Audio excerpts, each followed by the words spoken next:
As in my interview today, anyone who works for God will find people asking questions about what their purpose is. I'm sure that happened to Don. It certainly happens to me. It's the kind of thing that occurs.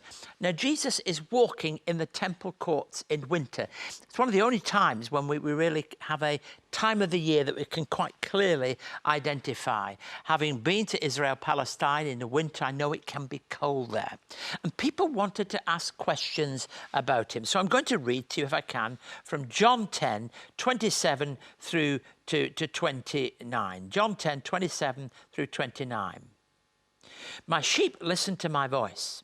I know them, and they follow me. I give them eternal life, and they shall never perish. No one will snatch them out of my hand.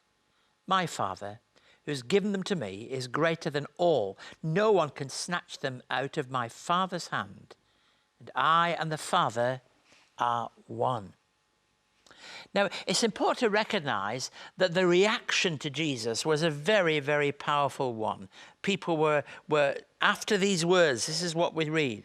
Again, his Jewish opponents picked up stones to stone him. Now, this wasn't the first time that had happened. You remember when he went back to Nazareth, where he'd been brought up and they talked about him. There were those people ready to stone him there. Stoning is a dreadful thing to do. I never really have understood anyone who wants to harm people physically in a response to something. But stoning particularly raises all kinds of issues. They wanted to stone him. They wanted to say he's making claims about himself that are improper. And his response was designed to draw out their reason for doing so, because he goes on to say, I've shown you many good works from the Father. For which of these do you stone me? I mean, gosh, how could they stone Jesus for things that he did? There's nothing he ever did or said that should ever lead anybody to stone him, even in the context of the laws of that day.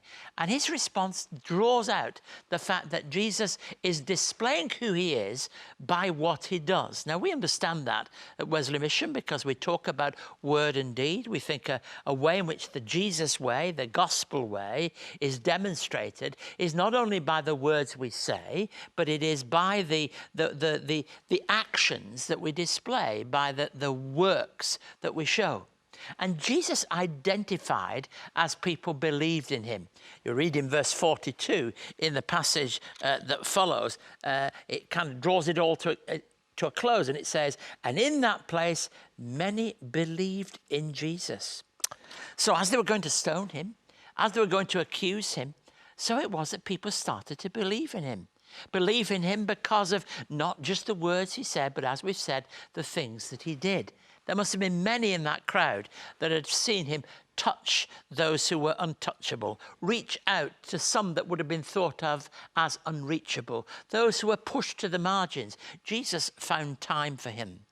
There is a real sense in which people who really would have been cast aside find a real home in Jesus. That, for me, is a major inspiration of what I try to do in my own work. I love the fact that in Wesley Mission, not only in our work with the homeless, but in so many different areas of work, we're able to come alongside, not over and above, alongside people to walk with them on their journey, if you like, to empower them to be able to live life to the full.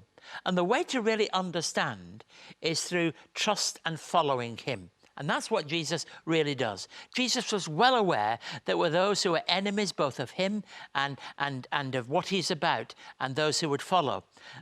Just as then, God's people recognize that they live in a dangerous world where many prey on the weak and the vulnerable. Staying close to Jesus is a clue for all of us if we're going to understand and those things that are his purpose and withstand those things that would snatch us away from his purpose. And remember, he says nothing can snatch them out of my hand. I find that enormously encouraging for me, and I hope for those who follow. Maybe for you to know that today you can find yourself at the heart of God's purposes.